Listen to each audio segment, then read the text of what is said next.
Todo empezó el martes por la noche, cuando abrí la puerta del hotel y vi a mi marido allí, parado, con cara de piedra. Yo estaba con otro hombre. No desnuda, no en la cama. Pero la habitación decía suficiente.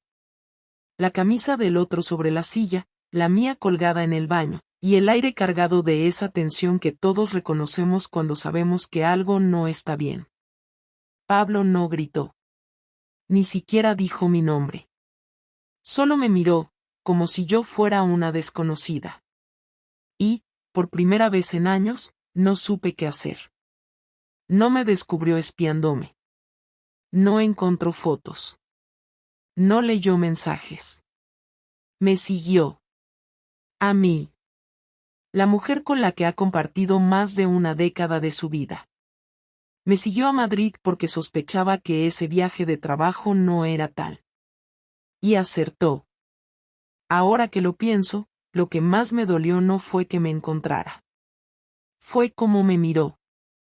Como si yo fuera una decepción andante. Y lo era. Esto no fue un desliz de una noche. Ni una historia de película. Fue real. Frío. Planeado. Y cobarde. Durante semanas, estuve saliendo con Sergio, un compañero de una empresa con la que colaboramos. El típico tipo que sabe cuándo acercarse, cuándo preguntar, cuándo hacerte reír justo cuando crees que nadie te escucha. Me hizo sentir deseada en una rutina que ya no me ofrecía nada. Y yo caí. No se trataba de sexo. Ni siquiera del amor.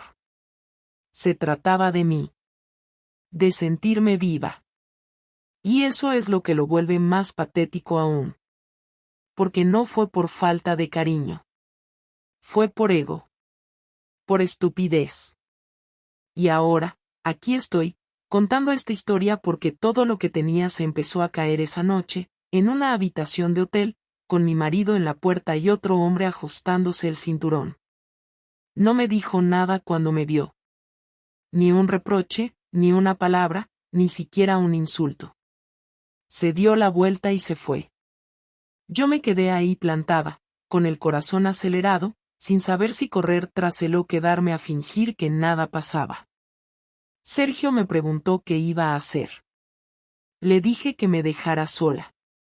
Cuando cerró la puerta, me senté en el borde de la cama como si el suelo ya no fuera estable. Apreté las manos contra las rodillas y esperé no sé qué, un mensaje, una llamada, una señal de vida de Pablo. Nada llegó. Volví a casa al día siguiente, justo antes de que los niños salieran del colegio. Todo estaba en su sitio, pero había algo distinto en el aire, como si el silencio pesara más. Pablo no estaba. Sus cosas sí. El coche en la cochera. Pero él no. Dejé la maleta en el pasillo y me senté en la cocina sin atreverme a tocar nada. Cuando llegó, ni me miró. Solo dejó las llaves sobre la mesa, se sirvió un vaso de agua y fue directo al despacho. No le dije nada. No había forma de empezar. Pasaron 3 días en los que la única interacción que tuvimos fue sobre los niños. Quién los llevaba, quién los recogía, qué debían llevar para la excursión. Todo con frases sueltas, secas, sin contacto visual. No preguntó, no me enfrentó, y esa frialdad fue peor que cualquier grito. Empecé a sentir que no solo me había descubierto, sino que ya había tomado una decisión. Que el juicio había sido silencioso y que yo ya estaba condenada. El viernes por la noche, los niños se quedaron a dormir en casa de mis suegros. Pablo me pidió que no hiciera planes. Fue la primera vez que me habló sin que el tema fueran los niños. Asentí, sin saber a qué me enfrentaba. Me pasé toda la tarde caminando por la casa, sin hacer nada útil. Quería que me dijera algo, cualquier cosa, que descargara su rabia, que me gritara que era una traidora, que me echara de casa, lo que fuera, pero ese vacío me estaba volviendo loca. A las 8 en punto, entró al salón y se sentó frente a mí. Traía una caja en las manos. Me la dejó en la mesa y se cruzó de brazos. Ábrela, dijo. Lo hice. Dentro había una pila de hojas impresas, algunas fotografías y un pendrive. Al principio no entendí. Luego vi el nombre de Sergio en un correo impreso. El remitente era yo. Luego otro. Y otro. Fotos de nosotros entrando a hoteles, mensajes de WhatsApp recuperados, capturas de pantalla de conversaciones. No sé cómo lo consiguió todo, pero estaba todo ahí, incluso cosas que yo creía haber borrado. Me temblaban las manos.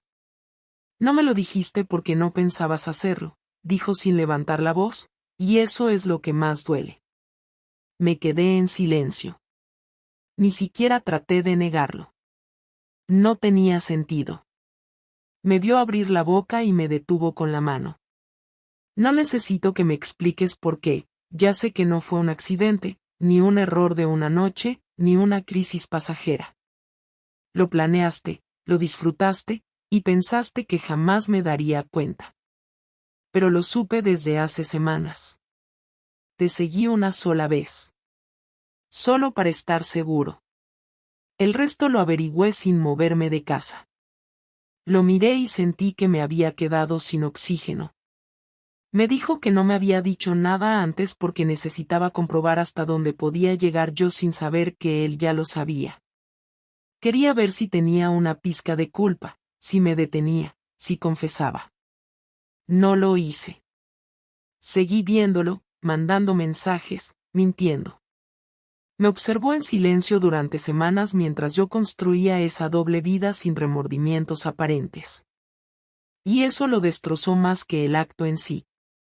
No me estás pidiendo perdón porque aún no estás segura de haber perdido algo, dijo, y tuvo razón. Yo no había asimilado lo que estaba ocurriendo. Aún pensaba en cómo arreglarlo, en cómo justificarlo, en si había forma de volver atrás. Pero lo que Pablo acababa de hacer era dejar claro que eso ya no era posible. Me dejó la caja en el regazo y se levantó. Quiero que duermas en la habitación de invitados esta noche. Mañana hablaremos de lo que viene después. Hoy no tengo más energía. Se fue sin mirarme. Me quedé con esa caja en las piernas, como si llevara dentro el cuerpo de una persona. Toda nuestra vida, cada pequeño momento, estaba reducido a pruebas impresas, a fotos que confirmaban mi traición. La frialdad con la que había recopilado todo eso me asustó. No gritó, no lloró, no rompió nada. Pero había fuego en cada palabra que me lanzó. Y lo peor de todo es que tenía razón. Me fui a la habitación de invitados como una criminal que va a esperar su sentencia. No lloré. Aún no. Estaba en shock. Y lo peor estaba por venir. No dormí. Me quedé toda la noche en esa cama que apenas usábamos para visitas, mirando al techo, repasando cada detalle de los últimos meses. Todo se me mezclaba, lo que hice, lo que sentí, lo que pensé que podía controlar. A las 6 de la mañana me levanté, fui a la cocina y preparé café sin saber si Pablo querría uno o no. Cuando bajó, vestido como si fuera a la oficina, ni me miró. Me senté frente a él, le pasé la taza y se la quedó viendo como si se la hubiera servido un desconocido. ¿Vamos a hablar ahora?, pregunté, rompiendo el silencio que parecía más una sentencia que una pausa. Asintió sin entusiasmo. Se sentó en la mesa sin tocar la taza. Me miró por primera vez, pero era como si no me viera realmente. Quiero escucharte, dijo. Me temblaron las manos. No sabía por dónde empezar, así que solté lo primero que me salió. No quería hacerte daño. Su reacción fue inmediata. Una risa seca, amarga, sin humor. Eso no es cierto. Quizá no lo buscaste activamente, pero sabías que esto iba a doler. Cada vez que mentías, cada vez que lo planeabas, sabías que si me enteraba iba a destrozarme, pero igual lo hiciste. Así que no me digas que no querías hacerme daño. ¿Por qué lo hiciste? Consciente y repetidamente. Me quedé callada. Intenté buscar palabras que no sonaran vacías. No sé qué me pasó, Pablo. De verdad. Me sentía apagada, invisible. Sergio me hizo sentir algo. No es amor, nunca lo fue. Fue necesidad. Estaba harta de la rutina, de sentirme siempre madre, esposa, trabajadora, nunca mujer. Él se quedó en silencio un momento, sin apartar la mirada. ¿Y no pensaste en hablar conmigo, decirme que te sentías así, que necesitabas algo más, tanto costaba decirlo? Pensé que lo sabías, dije, y su expresión cambió. ¿Y eso justifica lo que hiciste?, preguntó. No, respondí. Entonces, ¿por qué no paraste? ¿Por qué no dijiste basta cuando esto empezó a crecer? No tenía respuesta. Lo sabía desde el principio, sabía que estaba mal, pero también sabía que me gustaba demasiado para soltarlo. Pablo se levantó, empezó a caminar por el salón, con las manos en los bolsillos. Tú sabes lo que fue para mí fingir todo este tiempo, dormir contigo sabiendo que estabas pensando en otro, escuchar tus mentiras sin poder decir nada porque necesitaba saber hasta dónde llegabas. Me lo imaginé observándome en silencio, viéndome salir de casa, volver tarde, mirar el móvil en el baño, inventar reuniones. Todo mientras él guardaba cada detalle, juntaba pruebas, esperando el momento de enfrentarse a mí. No sé cómo compensarte, dije. No puedes, respondió. No se compensa algo así. Se enfrenta. Se asume. Se paga, de una manera u otra. Volvió a sentarse. Su tono ya no era de enojo, era cansancio. Lo que hiciste no solo destruyó la confianza entre nosotros. Me cambió. Me hizo dudar de todo. Cada gesto tuyo de los últimos meses, cada palabra, cada caricia, no sé qué era real y qué era parte del teatro. Y eso es lo más jodido de todo. Que no sé si alguna vez fuiste sincera. Siempre te quise, dije, sintiendo que era verdad, aunque sonara absurdo. ¿Y eso qué significa ahora?, preguntó. ¿Que tu amor es compatible con la traición? ¿Que podés amar a alguien y aún así acostarte con otro? Porque si es así, entonces no entiendo nada. Me quedé sin voz. El nudo en la garganta se volvió físico. Él se recostó en la silla. ¿Seguirías viéndolo si no te hubiera descubierto?, preguntó, y sentí que esa era la pregunta clave. La que de verdad quería hacer desde el principio. No lo sé, respondí. Quiero pensar que no. Que en algún momento habría parado. Pero no puedo mentirte. No lo sé. No lo había decidido. Eso fue como un balde de agua helada. Bajó la cabeza y se frotó los ojos. Te juro que quería escucharte decir que lo ibas a terminar. Que ya lo habías hecho antes de que yo apareciera en esa habitación. Pero ni siquiera eso puedes darme. ¿Querés que lo llame ahora mismo, delante tuyo, y que lo bloquee, y que le diga que no quiero volver a verlo en mi vida?, pregunté, desesperada. No, dijo él, firme. No necesito gestos desesperados. Necesito verdad. Y ahora mismo no sé si sos capaz de darla. Se levantó de nuevo, recogió su chaqueta, y me miró desde la puerta. Hoy me voy a casa de mi hermano. Voy a estar unos días fuera. Los niños no tienen por qué enterarse de nada por ahora. Pero vos y yo tenemos que hablar en serio sobre qué vamos a hacer con esto. Porque no quiero arrastrar esta farsa solo porque compartimos una hipoteca y un apellido. No dije nada. Solo lo vi irse. Y cuando la puerta se cerró, por fin lloré. Cuando volvió 5 días después, no me avisó. Llegó a casa una tarde cualquiera, abrió la puerta con sus llaves, dejó su mochila en el suelo del recibidor y entró como si nada. Yo estaba en la cocina, preparando la cena de los niños, y lo vi pasar directo al cuarto de los pequeños. Escuché sus voces, los abrazos, las risas. Estuvieron allí al menos 20 minutos, y luego, sin saludarme, se encerró en nuestra habitación. No fue hasta que los niños se acostaron que me llamó. Usó mi nombre completo, algo que no hacía desde que discutíamos en nuestros primeros años de casados. Laura, ven, por favor. Entré con cautela, esperando otro sermón, otra noche de silencios largos y reproches velados, pero lo que encontré fue algo distinto. Sobre la cama había una carpeta negra, de esas que él usa para el trabajo. Estaba abierta, y dentro había papeles con membretes, facturas, documentos notariales, y un sobrecerrado con mi nombre escrito a mano. Me senté, tomé el sobre, lo abrí, y leí. Era una lista de propiedades, cuentas bancarias, movimientos de dinero, nombres que no reconocía. En la última hoja, un resumen. Separación de bienes.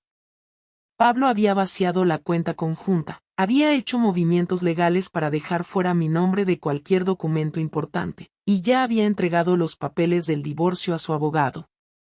Te dije que íbamos a hablar, pero me di cuenta de que no tengo nada más que decirte, dijo con tono neutro, casi frío. Solo vine a ver a los niños y a dejar esto. A partir de mañana empiezo a mudarme a un piso que alquilé cerca del trabajo. No pienso quedarme aquí ni un día más. Lo miré sin entender.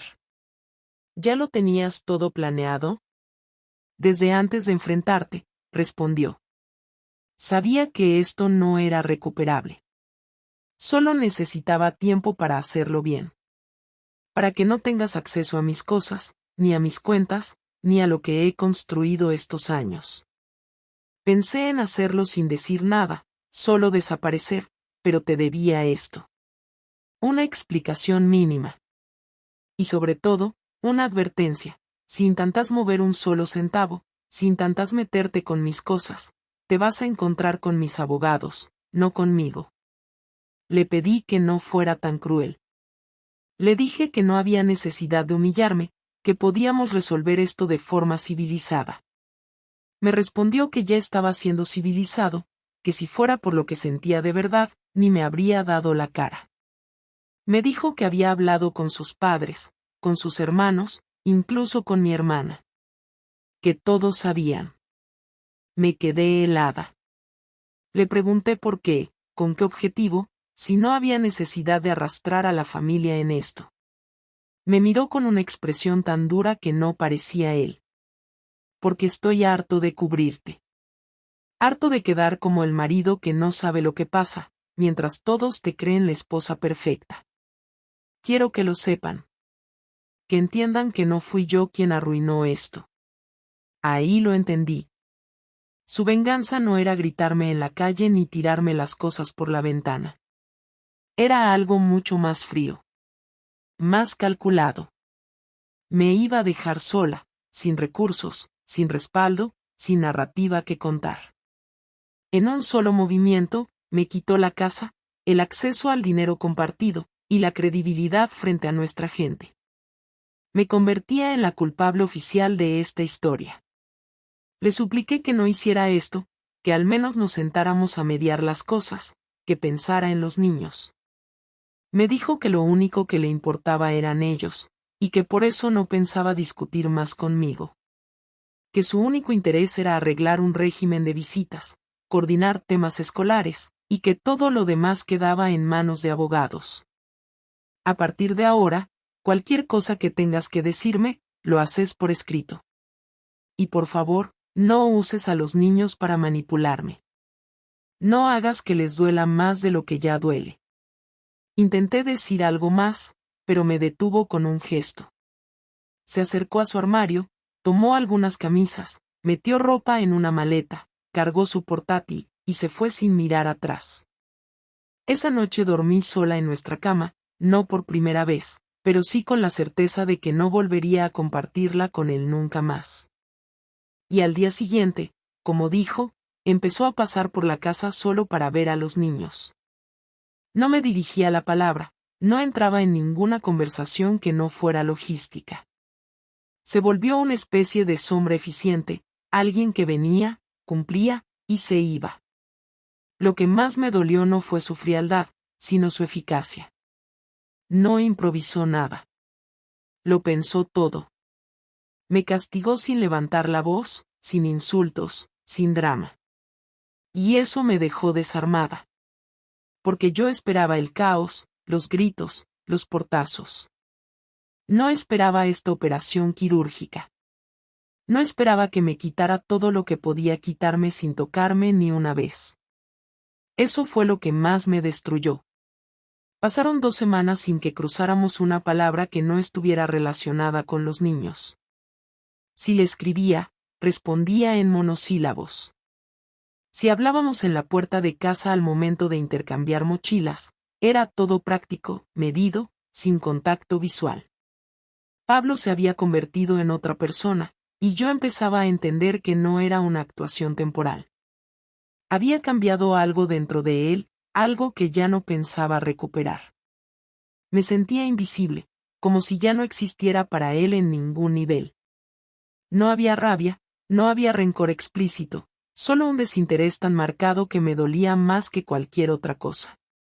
Una noche, después de que recogiera a los niños y los llevara a dormir a su piso, le escribí. Solo puse, necesito hablar con vos. De verdad. No respondió en el momento. Lo hizo a la mañana siguiente. Pasá por casa a las 8. Solo vos. Estuve todo el día con el estómago apretado. No sabía si quería una última descarga, si iba a proponer algo formal sobre la separación o si, por algún motivo que no entendía, me iba a dar una oportunidad de decir algo que pudiera moverlo, aunque sea 1 milímetro. Fui a su piso puntual. Me abrió la puerta sin expresión en la cara. Me indicó que me sentara en el comedor y se sentó frente a mí, con una carpeta en la mano. Habló el primero. No estoy acá para escuchar excusas. Eso ya quedó atrás. Tampoco quiero hablar de Sergio ni de lo que pasó. Eso está cerrado. Pero vos me pediste hablar y, por respeto a lo que tuvimos, te doy esta única vez para decir lo que tengas que decir. Después de hoy, todo sigue a través de abogados. Me quedé mirándolo, tratando de ordenar las ideas.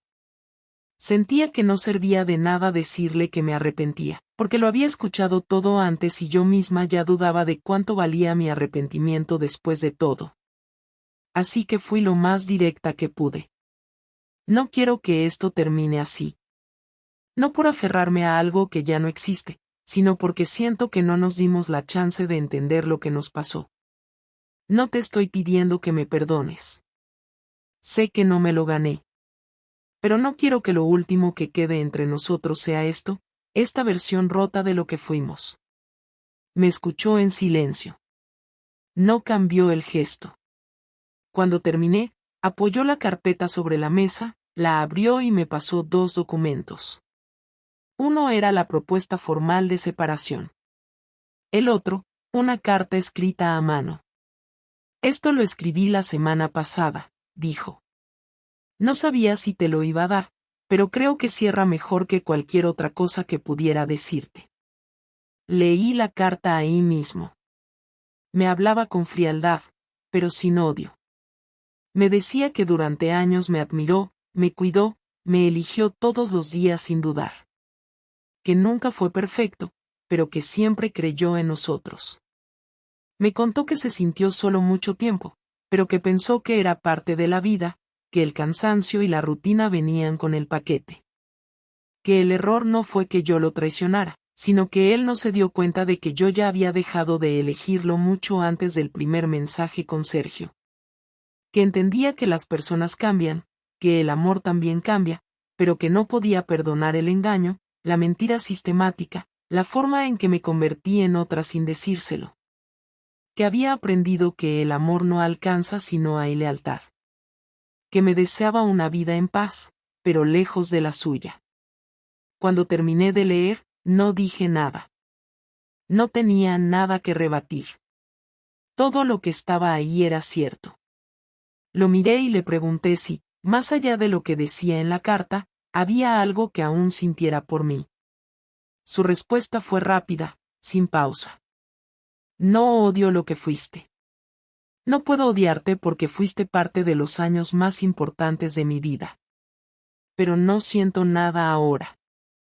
Y eso no va a cambiar. Le pregunté si, con el tiempo, pensaba que podríamos volver a hablarnos sin dolor, por fuera de los abogados y las obligaciones. Me dijo que no lo sabía, pero que no iba a forzar nada. Que lo único que le importaba ahora era mantener la estabilidad de los chicos, proteger su rutina, su bienestar, y que cualquier otra posibilidad de vínculo entre nosotros dependía del tiempo, no de ninguna voluntad inmediata. Y que no me hiciera ilusiones con eso. Me acompañó a la puerta, me deseó suerte, y volvió a entrar sin mirar atrás. Esa fue nuestra última conversación como pareja. Todo lo que vino después fueron correos de abogados, firmas de documentos, y un pacto silencioso de no hablar del pasado. No hubo reconciliación, ni segundas oportunidades, ni promesas rotas que se volvieran a armar. Solo dos personas que compartieron una vida, un hogar, unos hijos, y que ahora eran dos extraños unidos por responsabilidades compartidas. Salí del edificio con la carta en la mano y supe que eso era todo. Los primeros días después de aquella conversación fueron extraños, no por la rutina en sí, sino por cómo el silencio se volvió una presencia constante. En casa ya no se escuchaban discusiones ni reproches, pero tampoco había nada que llenara ese vacío. Los niños notaron el cambio aunque intenté mantener la normalidad. Yo los llevaba al colegio, preparaba la comida, respondía con sonrisas automáticas y fingía que todo seguía igual, pero por dentro ya no era la misma. No porque me sintiera víctima, sino porque ahora entendía que lo que había destruido no podía repararse. Durante años me convencí de que merecía más, que me faltaba algo, que mi vida había perdido brillo, y en lugar de hablarlo o enfrentarlo, busqué una salida fácil, una que terminó por destruir la única estructura que realmente me contenía. Después del divorcio, me quedé en la casa con los niños. Pablo no reclamó la propiedad, simplemente no quiso volver a pisarla. La mudanza de sus cosas fue rápida, silenciosa, como todo en él desde que se enteró. No hubo escenas, no hubo despedidas dramáticas. Solo cajas, un furgón y una llave dejada en el buzón. Durante semanas revisé fotos antiguas, correos viejos, videos familiares, no por nostalgia sino porque necesitaba entender en qué momento empecé a romper todo sin darme cuenta. Me dolía vernos felices, no porque pensara que podía recuperar eso, sino porque entendía que nunca volví a valorar lo que teníamos después de que me acostumbré a tenerlo. Sergio desapareció de mi vida por completo. No hizo falta hablar con él. Cuando Pablo lo enfrentó, seguramente, él entendió que su papel en esta historia había terminado. No intentó buscarme, no me escribió, no hubo una escena de despedida. Me di cuenta entonces de que para él solo fui una aventura cómoda, sin compromiso, sin promesas. Me sentí estúpida, no porque me dejara, sino porque alguna vez creí que había algo más. No lo odié. No tenía energía para odiar a nadie. Solo sentí un vacío que no se iba con nada. Los fines de semana sin los chicos fueron los más duros. Al principio no sabía qué hacer con tanto silencio. No tenía a quien preparar desayuno, ni mochilas que revisar, ni peleas que separar. Me sentaba en el sofá y pasaban horas sin que me moviera. Recién después del segundo mes empecé a salir. Iba sola al cine, al supermercado, a caminar por el río. Nadie me esperaba en casa y yo no esperaba a nadie.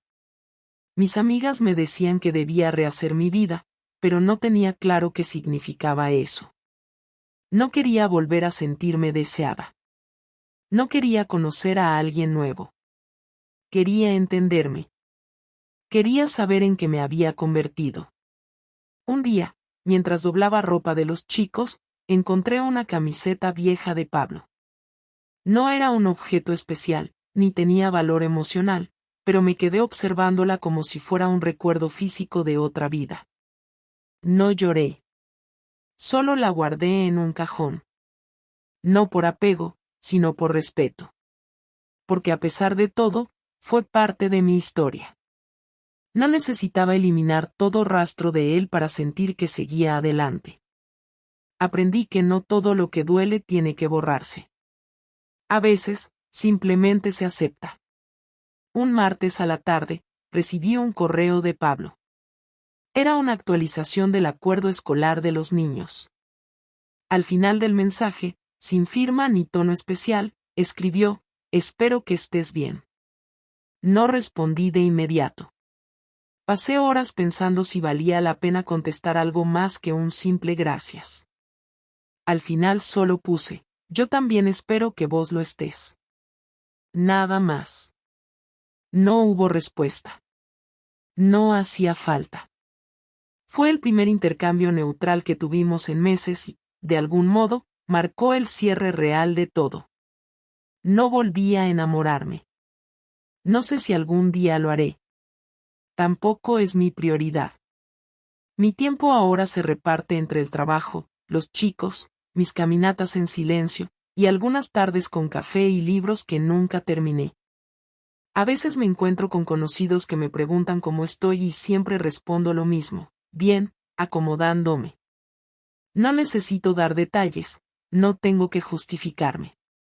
Hay días buenos y días que no lo son tanto, pero aprendí a no vivir con culpa. La culpa paraliza. Yo elegí asumir, enfrentar y seguir. No por valentía, sino porque no me quedó otra. Hoy, 3 meses después de firmar los papeles, me siento diferente. No más fuerte, no más sabia, solo más honesta conmigo misma. Ya no me miento, no invento excusas, no busco atajos para escapar de lo que soy. Aprendí que una traición no se borra ni se compensa, pero puede enseñarte más que cualquier acto de amor. No espero redención. No espero comprensión. Solo quiero vivir en paz con la verdad, con mis errores, y con la vida que me toca reconstruir. Y si alguna vez Pablo vuelve a cruzarse conmigo y me pregunta por qué lo hice, ya no voy a decir que fue por vacío, ni por rutina, ni por sentirme sola. Voy a decirle la verdad: lo hice porque fui cobarde. Porque en lugar de hablar, elegí mentir. Porque me equivoqué. Y porque recién después de perderlo entendí que no hay nada más valioso que alguien que siempre eligió quedarse cuando todo se volvía difícil. Pero eso ya no importa. Porque ahora, simplemente, no está.